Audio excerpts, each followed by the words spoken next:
Olá, queridos, a paz do Senhor Jesus seja convosco. Estamos aqui de volta nesse live, depois de algum tempo aí, distante das redes sociais, com os nossos lives. Hoje senti a necessidade de trazer uma palavra de Deus para os irmãos aí que estão nos ouvindo nesse momento, aguardando os queridos se conectarem para a gente poder trazer uma palavra de Deus para o seu coração. Amém? Você que está aí entrando agora, se conectando, compartilhe aí para que outras pessoas possam estar conosco. Compartilhe esse link, convida teus amigos para ouvir uma palavra da parte de Deus nesta manhã de sexta-feira. Amém? Hoje eu quero falar alguma coisa de Deus para a sua vida aqui no livro de Gálatas, carta de Paulo aos Gálatas, capítulo de número 2, verso de número 20. Nós vamos estar meditando na palavra do Senhor Jesus. E eu quero convidar você a estar lendo comigo esse texto, Gálatas, capítulo 2, versículo de número 20. Por enquanto as pessoas estão aí se conectando, daqui a pouco nós vamos entrar aqui no texto e trazer uma palavra rápida para vocês. Eu quero convidar os amados irmãos aqui de Neópolis, de Santana de São Francisco, mais próximo de nós, para que isso não gere uma despesa para os amados. Amanhã à noite, às 22 horas até às 0 horas, nós estaremos numa mini vigília na Assembleia de Deus aqui em Santana de São Francisco. Essa mini vigília, ela vai começar às 22 horas e terminar às 0 horas. Nós estamos com orações todas as noites, das 22 horas às 23 horas, de segunda a sexta-feira. E de 15 em 15 dias, nós vamos estar realizando essas vigílias na nossa igreja para podermos estar buscando ao Senhor debaixo de oração e de muito clamor. Durante a semana, essas orações, elas são na verdade, é 1 hora ininterrupta, não tem interrupção nenhuma, ininterrupta. Nós oramos 1 hora direto, começamos às 22 e levantamos às 23 horas. Às vezes levanto antes, canto um hino, leio a Bíblia, faço a oração final e nós vamos para a nossa casa. Não tem ministração da palavra, não tem louvores de grupo nenhum. Nós estamos 1 hora de joelho orando pelo crescimento da igreja em Santana de São Francisco, orando pelo Brasil, orando pelo ministério, os obreiros da Casa do Senhor, os pastores da nossa convenção e de outras convenções, as igrejas, de Santana. Nós temos, graças a Deus, muitas igrejas em Santana e oramos para que Deus abençoe os ministérios desses pastores e a vida deles para que a igreja continue crescendo no reino de Deus. Esse é o trabalho que nós estamos fazendo de oração durante este mês de maio inteiro.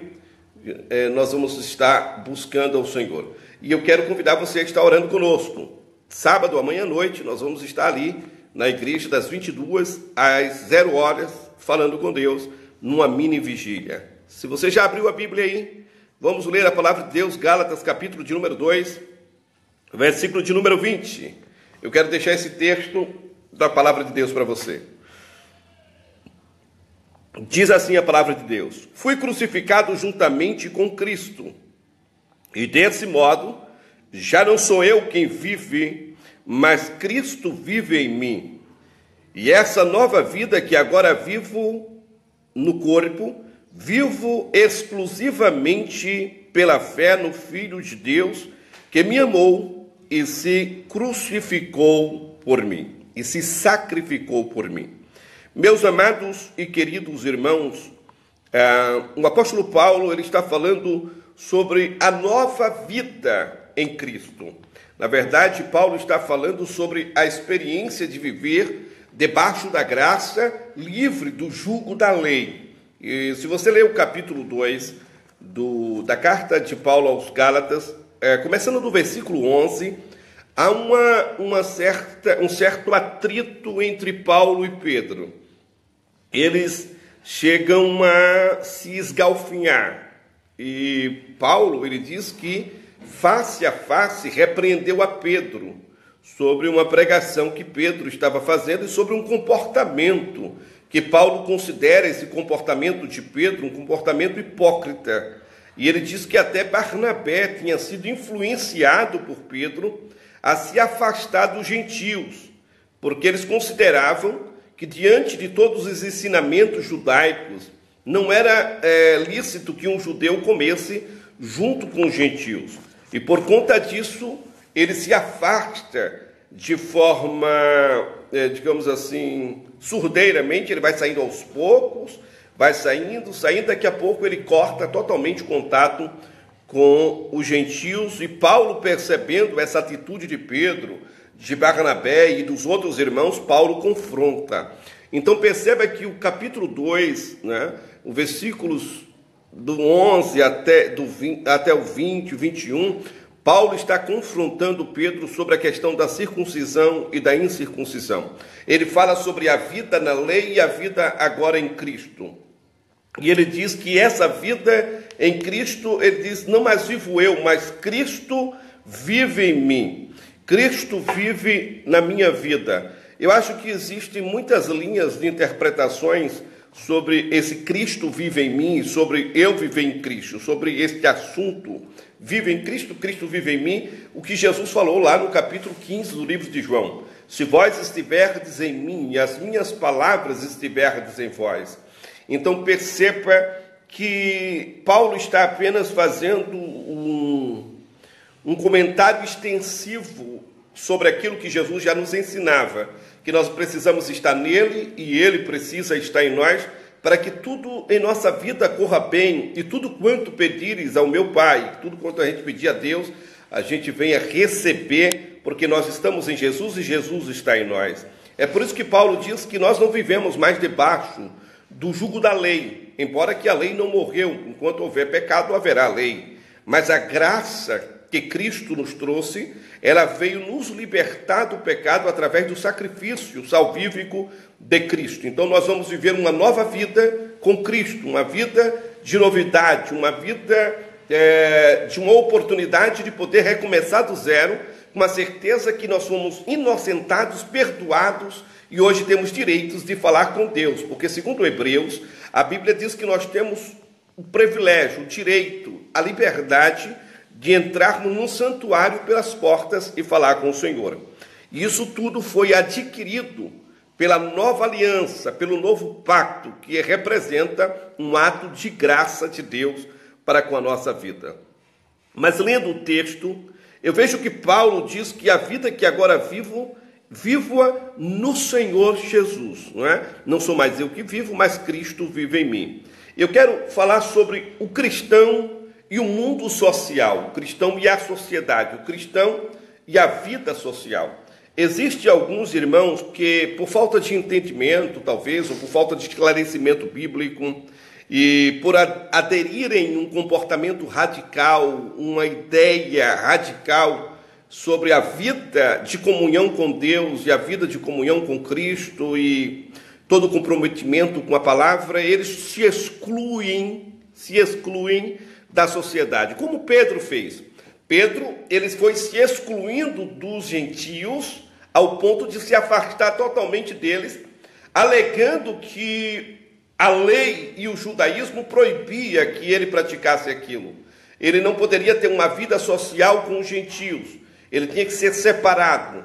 A palavra santo, né, quer dizer separado do mundo, separado do pecado, separado do convívio. Mas ser separado do mundo não quer dizer, literalmente, que eu devo me separar das pessoas que não são evangélicas, que eu deva me separar das pessoas que professam outra fé em alguma religiosidade, seja ela de qualquer esfera espiritual. Ser separado do mundo não me leva a excluir as outras pessoas do meu convívio social. E eu aprendo isso com Jesus, não é? Pedro, para poder cumprir uma questão de imagem do legalismo, uma imagem da lei, ele resolveu se afastar das pessoas. E Paulo confrontou a Pedro no versículo 14, do livro de Gálatas, da carta de Gálatas, Paulo diz assim: contudo, assim que percebi que não estavam se portando de acordo com a verdade do Evangelho, repreendi a Pedro diante de todos: se tu, sendo judeu, vives como gentios e não conforme a tradição judaica, porque obrigas os gentios a viverem como judeus. Na verdade, Paulo conclui isso dizendo que Pedro estava tendo uma atitude hipócrita, né? Ele, sendo judeu, vivia como gentios e queria que os gentios vivessem como judeu. É aquele cristão que está na igreja e ele exige que você seja santo, mas ele não é santo. Ele exige que você ame, mas ele não ama. Ele exige que você perdoe, mas ele não perdoa. Perceba que Paulo está tratando com alguém de uma comunhão, de um nível espiritual altíssimo, que era o caso de Pedro. Então, não espere que todo obreiro, todo pastor, todo leitor, todo doutor na Bíblia, todo teólogo que tem pós-graduação, doutorado, mestrado na área de teologia, que é doutor, mestre em teologia, não venha cometer erros como Pedro cometeu.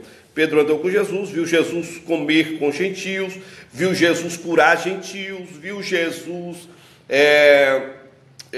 passar tempos na casa de gentios, ele viu Jesus fazer milagres entre os gentios, ressuscitar filhos de gentios, curar servos de gentios, e Pedro age de forma totalmente diferente de tudo aquilo que ele presenciou quando Jesus estava com ele. Então perceba que às vezes as pessoas conhecem Jesus, andam com Jesus, têm a palavra, mas seguem uma linha totalmente longe daquilo que Jesus ensina. Isso pode estar em várias escalas, né, dentro do mundo cristão, do mundo evangélico, do mundo gospel. Então, as pessoas podem ter ou serem tendenciosas a viverem uma vida de exclusividade.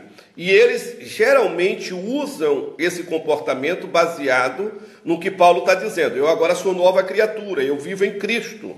E não sou eu mais que vivo, mas Cristo vive em mim. E a vida que agora vivo, viva no Senhor. Então, eles tentam dizer que pelo fato de ele estar em Cristo e Cristo está nele, de estar vivendo uma nova vida, eles precisam se separar do mundo, eles precisam se isolar, blindar a sua mente, blindar a sua vida do mundo social, das pessoas que não são crentes, das pessoas que não abraçam a sua fé. Eu acho isso uma hipocrisia de tamanha escala que a gente nem consegue calcular. Porque, queridos, nós estamos no mundo ainda.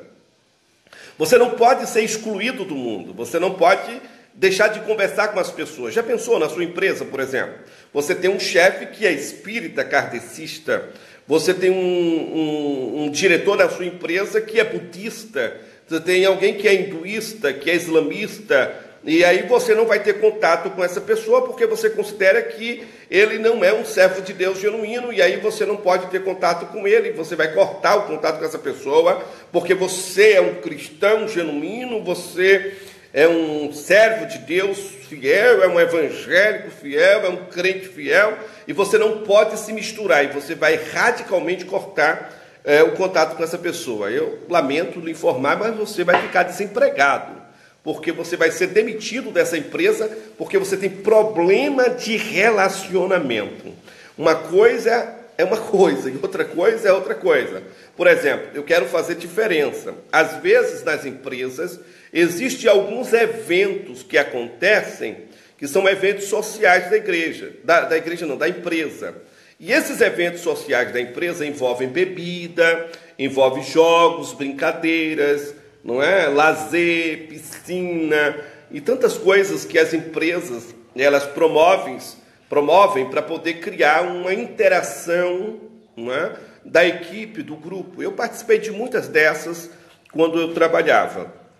Então, eu vou deixar de ir para um comportamento social, uma atividade social da minha empresa, porque eu sou crente, lavado, redimido e purificado pelo sangue de Jesus. Eu não posso me misturar com as pessoas, porque agora eu sou nova criatura e Jesus vive em mim.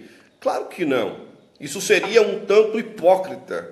Porque se você realmente quer se separar do mundo, você não pode ir para shopping, você não pode ir para a praia, você não pode ir no mercado comprar uma mercadoria porque o dono do mercado é ateu, o dono do supermercado é católico, é espírita. Se você quer se excluir do mundo, então você vai ter que produzir seus produtos, plantar seu coentro, seu tomate, seu cebola. Então você precisa se excluir totalmente das pessoas, do mundo social e viver dentro de uma redoma de hipocrisia. Então, eu ia para os eventos da empresa, conversava com as pessoas, só que eu não participava da bebida, eu não participava de situações que comprometiam a minha fé e comprometiam a minha vida espiritual. Mas socialmente eu estava com eles, eu brincava com eles, eu ria com eles, mas eu não participava daquilo que feria a minha conduta cristã dentro daquela empresa. Então, é preciso saber diferenciar. Tá? Você não pode radicalizar a coisa. Você precisa ser cristão em casa, na igreja e no trabalho. Mas você precisa entender que ser separado do mundo não é evitar as pessoas que não são crentes. Então Paulo, ele repreende a Pedro por esse comportamento. Uma coisa interessante, irmãos, que eu tenho visto ultimamente, eu via isso muito no meu tempo, quando eu era jovem, é que as pessoas diziam, não, agora eu sou crente. Então, porque agora eu sou crente, eu sou uma nova criatura, eu vivo em Deus, Deus vive em mim, e eu tenho que buscar as coisas espirituais. Então, eu não preciso mais trabalhar, eu não preciso mais estudar, eu não preciso mais me formar em curso nenhum, porque Jesus vai cuidar de mim. Jesus vai mandar comida através do bico de um corvo, Jesus vai mandar um emprego na minha porta, ele vai mandar alguém me chamar na minha porta, Jesus vai... Queridos, vamos despertar. A vida que agora vivo em Cristo não quer dizer que eu tenho que me isolar de tudo.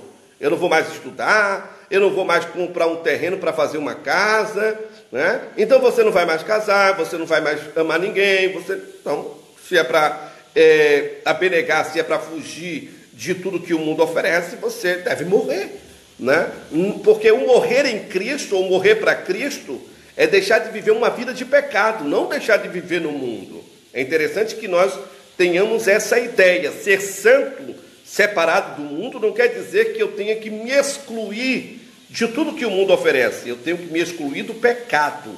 Eu tenho que me excluir daquilo que compromete a minha fé, daquilo que compromete a minha conduta espiritual, daquilo que fere a minha intimidade com Deus. Mas eu preciso trabalhar, eu preciso sustentar minha família, eu preciso estudar, eu preciso me formar, eu preciso ter um curso. Não, porque agora eu sou de Jesus, eu vou viver para Jesus, Jesus vai viver para mim, e eu não tenho mais que ligar para nada dessa coisa, desse mundo sustentável. Eu preciso viver só com Cristo. Jesus, ele sustenta os pássaros, ele cuida dos lírios, e ele vai cuidar de mim. Não é bem assim. Não é por aí. Estar em Cristo, ser nova criatura, estar vivendo uma nova vida, fala de mudança de comportamento. Paulo está dizendo que quando nós estamos em Cristo, nós temos que deixar de fazer as coisas que fazíamos quando não estávamos em Cristo. Por exemplo, se roubava, não rouba mais. Se mentia, não rouba mais.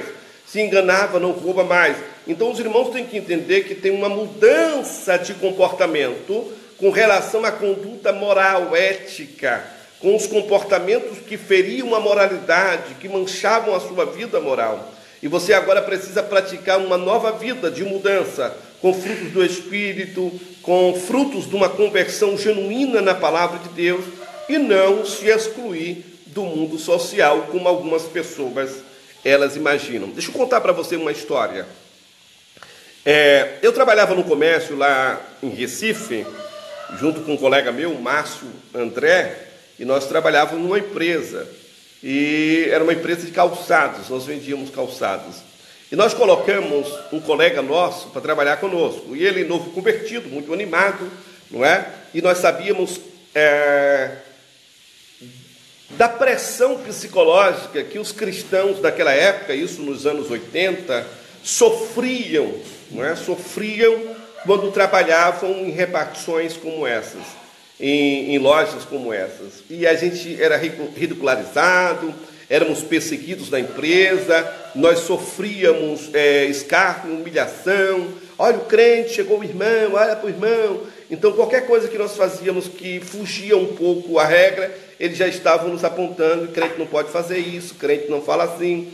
Então, nós que trabalhávamos há mais tempo naquela empresa, resolvemos aconselhar o nosso amigo a ter cuidado com o comportamento dele, porque as pessoas ali perseguiam os evangélicos, né? Havia uma certa discriminação pelo fato da pessoa ser evangélica.